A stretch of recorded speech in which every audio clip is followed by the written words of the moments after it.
Meu nome completo é Ronaldo Alencar Porfírio Borges. Sou neto Elias Porfírio de Azevedo, ele é o pai da minha mãe. A minha mãe era a segunda filha. Ele teve 10 filhos, 8 eram homens e 2 mulheres. Uma é minha mãe, a outra Araceli, que morreu nova ainda, né? Mas era uma Cecília Porfírio de Azevedo. Eu fui leitor para ele ficou séculos velho, surdo e falando mal, né? Eu já conheci assim, né? A minha intenção aqui, principalmente, é prestar uma homenagem em grande honra, que foi meu avô, o vô Iazinho. Apesar de eu ter convivido pouco com ele, que ele faleceu, eu devia ter cerca de 16 anos. Mas convivi na casa logo, nasci na casa dele, né? A casa que foi demolida há pouco tempo. Eu nasci ali, minha mãe nasceu ali, minha mulher, minha avó nasceu ali, né? E também de ouvir meus irmãos mais velhos falarem dele, contar como que foi a criação da família dele, dos filhos, os tios. Então, eu passei a admirá-lo muito, porque ele era muito à frente do nosso tempo. Então, sou muito grata de ouvir, contar e também de ter desfrutado dessa época, sabe? O vô Iazinho foi especial. E assim,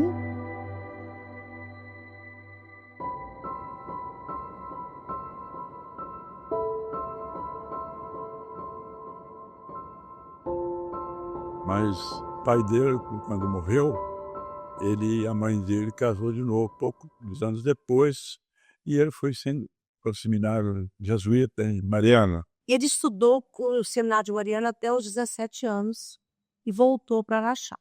Chegando em Araxá, ele não retornou para o seminário novamente. Ele não pôde ser ordenado porque era doente. Ele tinha já no começo de perceber mas até a vitaminosa no seminário, que era usual, a comida muito pobre.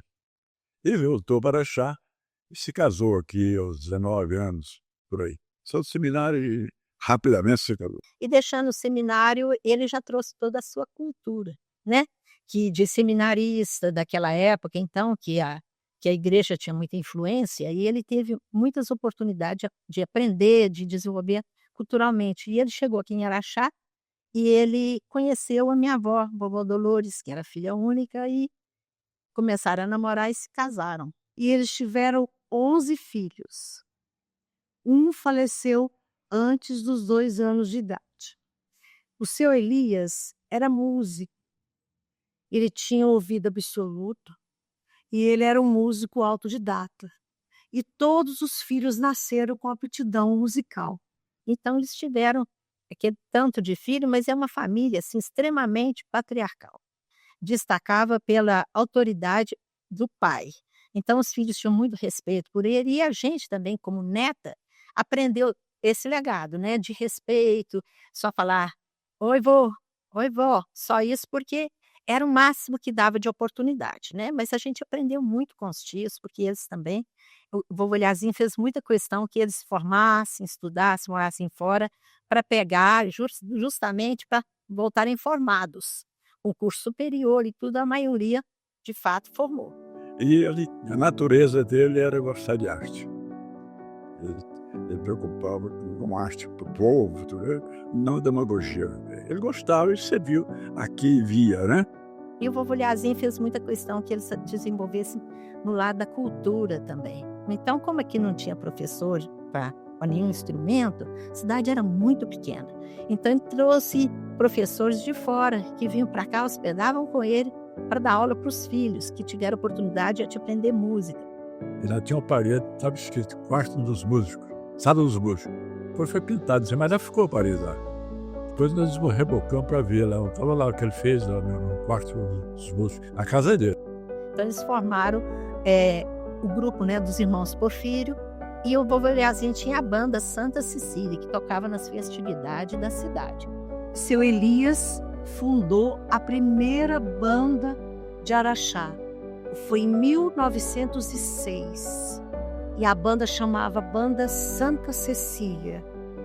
Teve a participação de vários músicos de Araxá e alguns dos filhos dele também participaram durante um tempo dessa Banda Santa Cecília. A banda era toda uniformizada em estilo militar.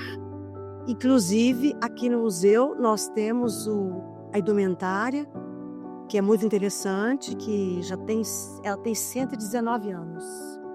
E a Escola de Música hoje de Araxá fez uma homenagem a esse homem que foi tão importante para a nossa cultura e para a nossa arte musical, que a Escola de Música de Araxá se chama Elias Porfírio Azevedo. Eu estudei a história da música brasileira, dos grandes compositores, né, as influências na nossa cultura, desde a época que ele foi vivo. E assim, se pegando a importância que foi Pixinguinha no Rio, e ele fazendo o que ele fez aqui, em Araxá, ele não deixa nada a desejar, perto que foi Pixinguinha, perto que foi Radamés Inhatri. Ele cresceu tão quanto, ou igual, proporcional, eles fizeram na importância na música brasileira. Mas ele então introduziu a música praticamente, acho. E assim, que tinha orquestra, a cidade conhecia, tocava em muitas festas, e fazia coisa, não tinha sentido econômico, quer dizer, gostava de fazer música, né? E quando os filhos, todos eles, quando chegavam depois de 7 anos, aprendiam música. Todos aprendiam a tocar flauta Beck, flauta doce, que era o instrumento que introduzia as pessoas na música, na visão dele, né? Mas essa é a flauta minha hoje. A minha mãe estudou, né, todos. Tá? Depois, quando entendia a música, ele escolhia o instrumento. E ele comprava o instrumento, ou procurava obter um instrumento que satisfizesse a vocação dentro de uma banda, de uma orquestra, para aquelas habilidades já dos filhos. Né? E assim ele criou a orquestra. A maioria deles pegou essa orquestra há muitos anos. Eles se reuniam uma vez por semana para ensaiar as músicas. Então, lá no casarão, lá da Avenida Antônio Carlos, era a casa de esquina, abria as janelas enquanto eles ensaiavam e o pessoal ficava passeando por ali para escutar, para desfrutar daquele momento musical. E os irmãos de brincadeira puseram o nome, hoje vai ter tocata? Então, tocata era a reunião dos irmãos, cada um com seu instrumento, para tocar para a minha avó, para agradar a minha avó. Até que a minha avó morreu, e eles, foi uma tristeza, e eles ficaram dispersos, não tinham mais apetite para atuação externa da igreja. A última vez que atuaram foi em 1965, né? Porque quando a minha avó morreu, eles se distanciaram. Porque a reunião era sempre na casa da minha avó, que era a casa que foi demolida há pouco tempo. A vovó Dolores era assim, o oposto do marido. Ela era o ponto principal, porque ela apaziguava o nervosismo, a brabeza do marido. Ela era mansa, meiga, boa. Então, eles queriam homenagear a vovó Dolores, que era para eles, era a mãe, né? A mãe da época. E ela, então, a vovó Dolores, então, eles tocavam para ela. E quando terminava de tocar, eles tocavam a música preferida dela, que chamava Caminito, que é uma música espanhola. Então, uns anos atrás, a Beatriz, minha irmã, e a Ângela, filha do Mário, o Timário tocava saxofone. Combinaram de fazer, na época do aniversário dele, a tocata. Dia 18 de setembro acontecia a tocata. Aí eles fizeram no Clube Brasil, no Clube Araxá. Então, todo ano, a princípio, era lá na rua, em frente à casa. Mas como às vezes nessa época chove, eles transferiram para um salão. Então, era tocata. Então, eles fizeram várias tocatas. Eles chamavam os músicos de Araxá. E a tocata sempre terminava com o Caminito, que era a música preferida da minha avó. Então, houve aquela tradição de muitos anos. E o que a gente ouve contar é que vovô Lhazim fazia muita questão desse momento de reunir os filhos, tocar, seguir as partituras, tocar tinha um que tocava violino, tinha um que tocava piano, tocava clarineta, e aí eles ali tocavam. Eles tocavam ali de tarde, eu assisti muitas vezes, o povo ficava naquela meia praça ali ouvindo. Às vezes tocava algumas músicas da época lá. Mas aí dava a visão que ele tinha, gostava da música, escreveu no jornal, lia bastante, perdeu a vista, não pôde nem ler e nem ouvir música praticamente, não é? Ele se portava tanto com a cultura que ele assinava todos os jornais e revistas do Brasil. Chegavam tudo na casa dele. Lá eu recebia de todos os meses, todas as semanas, todos os dias, pelo menos 3 jornais, que era o Jornal do Rio de Janeiro, era o Estado de São Paulo, o Estado de Minas e o Jornal de Uberaba, e o Jornal Religioso, sempre. As revistas todas de maior prestação, Manchete, Cruzeiro, etc., também eram recebidas quando saíam, e também as revistas Life, por exemplo, porque os filhos militavam mais ou menos bem em inglês, alguns, e francês. Então, eu vi revista com língua que eu não entendia, né? Mas essa revista ficou esse ano. A mesa que onde eu sentava a conversar, os jornais ficavam ali. Eu aprendi a ler jornal lá aos 9 anos. Eu lia. E meu irmão até achava que era um desperdício jogar o jornal fora, não entendia. Mas eu aprendi a ler jornal, eu gosto. Eu sou leitor de jornal, sou rato de jornal, gosto. E ele era muito generoso com relação também a distribuir essa cultura para as pessoas de Araxá, para quem tinha interesse, culturalmente falando. E lá no casarão que ele morava, tinha a entrada do casarão, era um corredor, e logo tinha uma mesinha e tinha um sofá de vime, aonde o seu Elias gostava de ficar sentado, tanto para ler essas revistas e esses jornais, quanto para ficar olhando os transeuntes na rua. E essas revistas e esses jornais também, as pessoas de Araxá, os cidadãos araxaenses, os transeuntes que passavam ali, que tinham interesse, podiam entrar, porque a porta ficava totalmente aberta, podiam entrar e usufruir da leitura dessas revistas, desses jornais, pela generosidade do seu Elias, querendo também levar a cultura ao povo araxaense. Mas a verdade é um amor familiar, a vocação dele, a importância da cultura no sentido de desenvolvimento humano. E esse é cérebro, pastor. E eu vou olhar assim também uma coisa que a gente lembra, eu e minha irmã, que ele fazia muita questão do mês de maio, que era um mês de homenagem à Nossa Senhora. Então, todo dia tinha uma celebração na matriz, a gente ia levar flor com a Nossa Senhora. E no último dia, dia 31, era o dia da coroação. Uma menina era escolhida para coroar a Nossa Senhora. E como o povo olhazinho queria levar a gente para a igreja, né? Queria que a gente rezasse e tudo, ele falou, vocês vão lá na missa e leva uma flor para Nossa Senhora. Eu vou sentar na ponta do banco, e ele usava assim uns conjuntos, uns ternos de brim marrom, não esqueço disso, em chapéu, porque antigamente todo mundo usava chapéu, né? E ele sentava assim, e a gente puxava o paletó dele, ele via que a gente estava ali. Ele falou, aí eu vou olhar. Os que puxaram meu paletó, no fim da semana, pensar que eu dou um picolé. Picolé naquele tempo era uma coisa muito diferente, né? Hoje a meninada chupa picolé a semana inteira. Mas naquela época a gente achava bom, a gente ia, puxava o paletó dele, ele olhava assim, via que era a gente, passava lá no domingo e dava um picolé. E as meninas para trás, que não tinha nada a ver com a família, achavam que aquilo era brincadeira, vinha tudo puxando também o paletó dele. Mas eles distinguiam bem as netas, né? Então eu tenho essas boas lembranças dele, o rigor dele com a família, de ouvir meus irmãos. Porque eu já peguei bem idoso, ele faleceu com cerca de 85 anos, bem idoso, muito já debilitado. Como ele tinha tido peribéria, tinha as mãos muito grandes, os pés eram de sapato especial, muito grande, né, redondo assim. E ele olhava para a gente assim e falava alguma coisa. Não esqueça que a gente estava brincando, as primas, andando ali dentro de casa, e ele falou assim, tem vontade de casar, minha filha? Eu falava, tem. Então casa logo que o casamento vai acabar. Isso lá para 1965, 63, né? Você vê, naquela época ele já achava que, pelo caminhar da carruagem, que casamento já seria uma coisa que seria banido dos costumes, né? Então, minha mãe sempre contou histórias dele para mim, né? até alguns tios mesmo, as tias, né, montavam quando a gente ia nas tocatas, né, que tinham, né, para estar homenageando ele, né.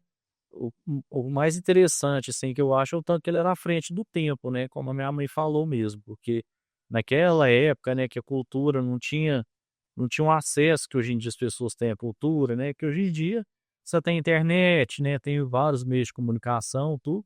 Naquela época nem professor presencial em Araxá não tinha, né, tinha que trazer de fora, tudo, então ele valorizava muito a cultura, né, uma coisa que na época se hoje em dia a cultura ainda não é tão valorizada, né, naquela época eu acredito que menos ainda, né, muito menos, né, então eu admiro muito isso aí. E ele é um visionário, assim, vamos dizer, para a época, assim, ele foi um cara adiante a seu tempo, né.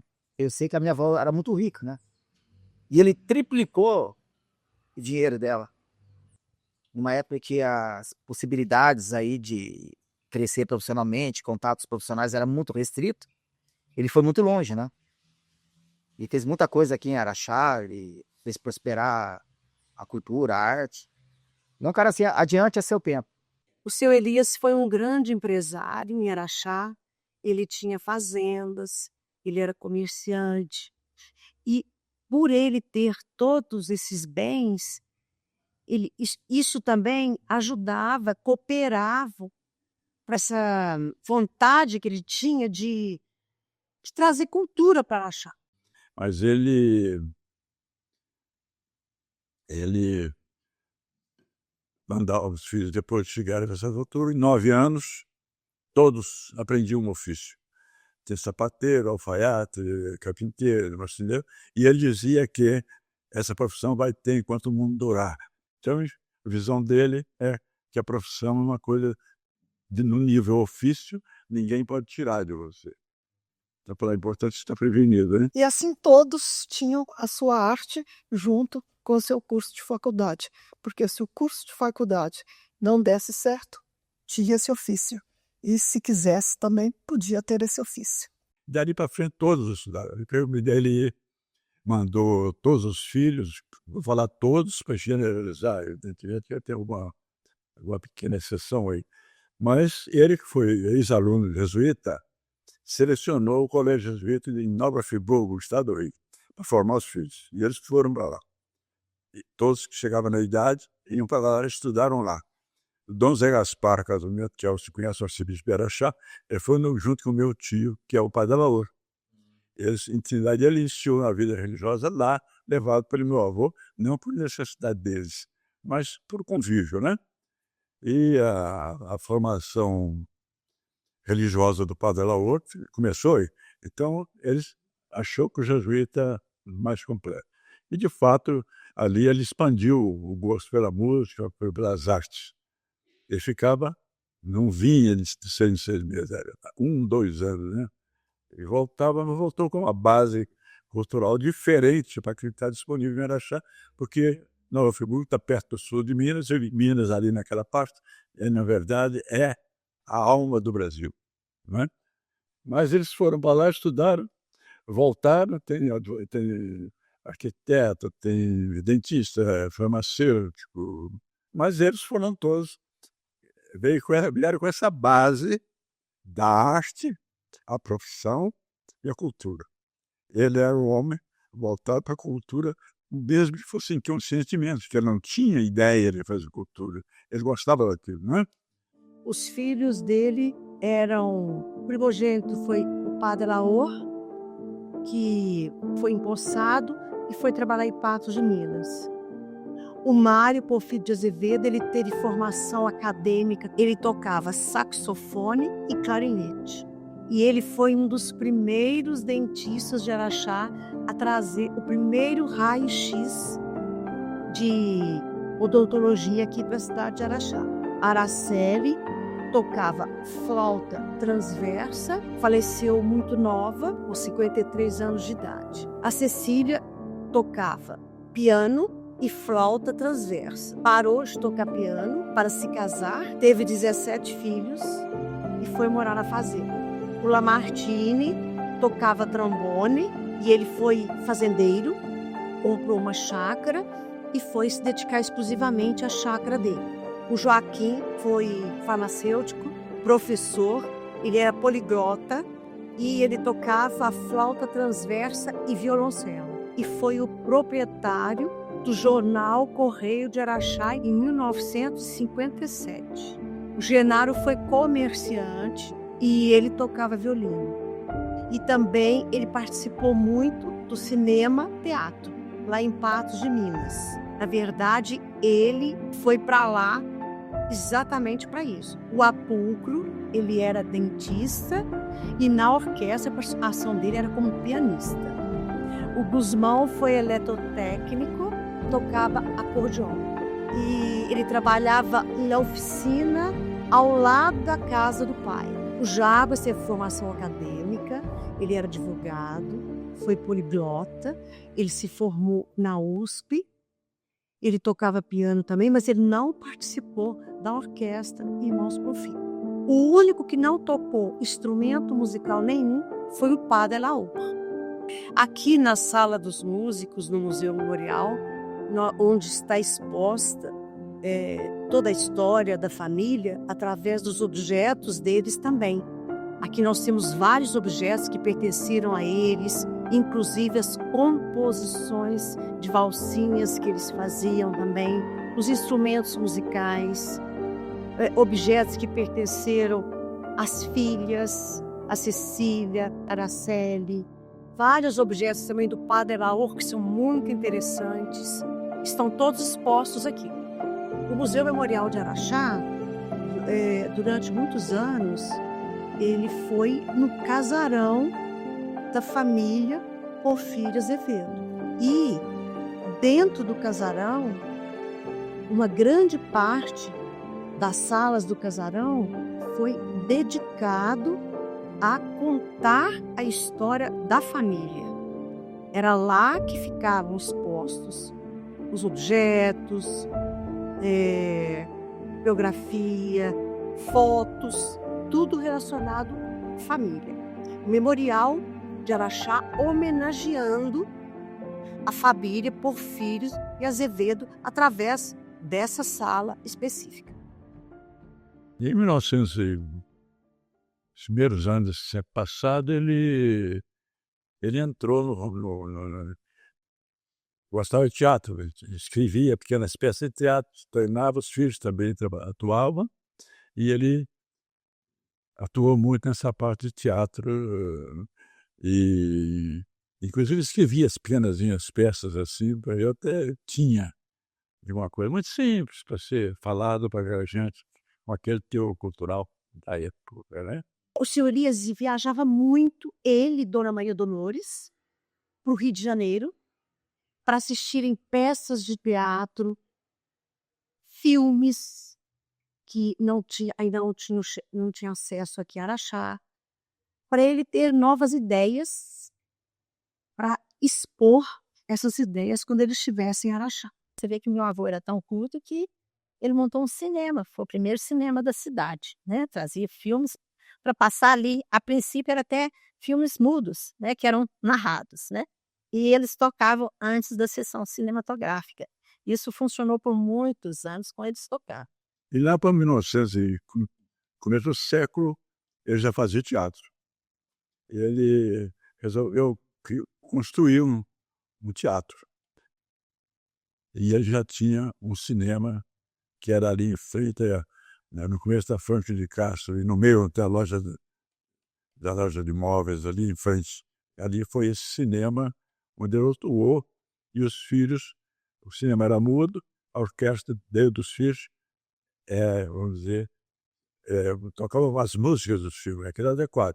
Tem uma narração e entrava a música nas horas adequadas. Então, essa orquestra pertencia ao cinema e eles tocavam atrás da tela, por exemplo, colocando a música no filme por orientação, talvez, até do distribuidor dos filmes, né? Não era só o cinema que funcionava. O seu Elias também tinha o teatro no cinema. Quando não funcionava o cinema, funcionava o teatro. Tudo no Cine Trianon. E o Cine Capitólio era só o cinema. Eu acho que foi uma aventura meio pesada para ele construir um cinema de 400 lugares em Araxá em 1900 e pouco, que Araxá devia ter o quê? Uns 8 mil habitantes, 10 mil habitantes, talvez. Né? Mas ele queria o teatro. Aí ele já era empregado de cinema, entrou o cinema falado, né? E perdeu, era cinema mudo, e perdeu, mas ele ficou dentro do ramo com os filhos até possivelmente quase 70 anos, né? Mas ele fez o cinema, no mínimo, no andar da construção, ele percebeu a entrada da força do cinema e fez cine teatro. Abrindo um parágrafo aí, que sempre foi ao Rio de Janeiro assistir óperas. Uma vez, ele sempre, eu digo, uma vez por ano, ou 2 vezes, talvez, né? Ele gostava de música e arte. Realmente era um homem feito para as artes, para produzir a arte, e para participar da arte que ele próprio produzia e da arte vigente, né? Tinha uma personalidade um pouco múltipla, né? Mais aberta para a época. Se você pensar em Araxá em 1905, por aí, ele era um moço de 25 anos, né? Mas esse é o homem que teve aí, deixou uma lembrança que tem a sua influência, né? Mas sempre fez tudo desapegado, não tinha ambição. Ele gostava mesmo de arte, especialmente música, né? E na época do centenário de Araxá, em 65, houve a comemoração lá no Colégio São Domingos e os irmãos Porfírio tocaram junto pela última vez. Como a plateia era muito de pessoas mais idosas, foi um choro geral, porque lembrava da juventude, daquela época das tocatas, da Avenida Antônio Carlos. Então, foi um acontecimento de muito destaque no centenário de Araxá. E eu me lembro quando a última vez eles tocaram ao vivo, que foi quando foi o centenário da cidade de Araxá, em 1965. Eles já não estavam mais tocando, mas aceitaram tocar porque era o centenário de Araxá. E foi assim muito comovente, porque ali em 1965 havia muitas pessoas idosas que os conheceram no auge delas próprias e deles. Então isso me marcou. Então, eu acho que culturalmente ele deixou um grande legado, que foi a música, né? Porque ele foi músico, instrumentista, passou isso para os filhos, e nós temos agora a terceira geração, que é o Júnior, o Leandro e o Porfírio, que foram os que ainda estão tocando, né? Que seguiram a tradição da família. Você foi o que desejei pra mim, a flor mais linda do jardim, na primavera. Você foi o que sempre quis um dia, minha paz, minha alegria, o que um homem espera. Depois que se foi, me vejo no deserto, não há ninguém por perto, tudo é solidão. Depois que se foi, procuro algum caminho, me sinto tão sozinho sem a sua paixão. Depois que se foi, depois que se foi. Então, eu toco, né? Sou instrumentista, né? Toco um pouco de viola, violão, né? Não é o estilo clássico, né? Mas eu acho que tá na veia aí, né? Tem a ver com o legado da família, né? Com a origem dos Porfírio, né? Acaba que tem muito a ver, sim, né? E além do mais, eu também gosto de cantar e também compõe, né? Ultimamente estou mais focado em composição, tem várias composições aí já feitas, né? Algumas já gravadas, né? 26 músicas gravadas por cantores de 8 estados diferentes, né? Então, eu acho muito importante esse legado da família e eu acho que serve como inspiração pra gente seguir em frente também, né? Serve como motivação. Viver de música, mexer com música não é fácil, né? Mas eu acredito que, pra mim, um orgulho também é uma satisfação ser o bisneto do maestro e tá levando à frente, adiante, esse legado da família, né? Na verdade, eu comecei a estudar engenharia, né? Eu fiz 3 anos de engenharia mecânica. Mas aí a música foi crescendo muito na minha carreira. Eu estava estudando engenharia e eu fui primeira flauta da Orquestra Sinfônica de Campos do Jordão, fui bolsista lá. E na época eu ganhei um prêmio no festival. Aí eu abandonei a engenharia e passei para música, né? Por causa desse incentivo aí. Eu achei que importante eu tocar isso para frente, né? Levar essa carreira adiante de uma maneira mais séria. Lá em Campos do Jordão, eu conheci vários franceses, né? E eles ficaram interessados em me levar para França. E aí eu vi que eu fiz a escolha certa, né? Acabei largando a engenharia e seguindo para música. E aí eu fui fazer uns estudos na França. E fui primeiramente para ficar um ano, né? E como deu muito certo, eu ganhei bolsa e tal, acabei ficando 7. 7 anos estudando lá. E uma coisa que o meu bisavô falava, que o meu avô falava, né? Que música não é uma profissão que você estuda e é músico. Música tá no sangue. Ou você nasceu músico, ou a única profissão que você ou é realmente um músico, ou é um amador. Não tem meio termo, né? Ou é ou não é. Eu descobri isso na Europa, né? Porque eu cheguei lá como brasileiro, acabei incomodando muito flautista lá nos concursos. Aí eu vi que a música tava no sangue, né?